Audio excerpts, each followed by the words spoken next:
আজকে এখানে প্রতিবাদ সমাবেশটি আয়োজন হচ্ছে। পশ্চিম বাংলায় নতুন সরকার, বিজেপি সরকার ক্ষমতায় আসার পরে মুসলমানদের উপর অত্যাচার তো হচ্ছেই, এবার খ্রিস্টানদের ধর্মীয় উপাসনালয়, গির্জার যে স্থাপনা এবং বাড়িঘর, সেগুলোতে এক ধরনের ভাঙচুর শুরু হয়েছে এবং তারা প্রকাশ্যে মোটামুটি রাষ্ট্রীয় পৃষ্ঠপোষকতায় মুসলমান এবং খ্রিস্টানদেরকে ধর্মান্তরের একটা চাপ চালিয়ে যাচ্ছে। খ্রিস্টানদের তারা ধর্মান্তকরণ তথা হিন্দু হতে বলছে, মুসলমানদেরকে বাংলাদেশে চলে আসতে বলছে।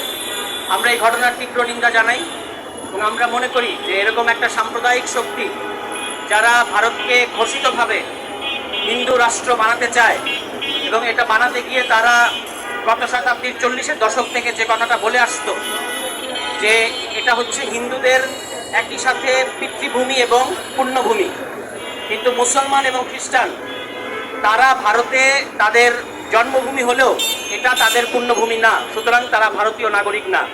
এই কথাটা থেকেই কিন্তু বিজেপির রাজনীতি শুরু হয়েছে। এই কথাটা 40-এর দশকে সাভারকার, গোলওয়াকার, যারা আরএসএস এর মতাদর্শী গুরু, তারা এই কথাগুলো বলতেন। আজকের বিজেপি কিন্তু সেই ধরনের একটা ভারতই কায়েম করতে চাচ্ছে এবং তারই অংশ হিসেবে আমরা দেখতে পাচ্ছি সীমান্তে তারা পুশিং করে যাচ্ছে।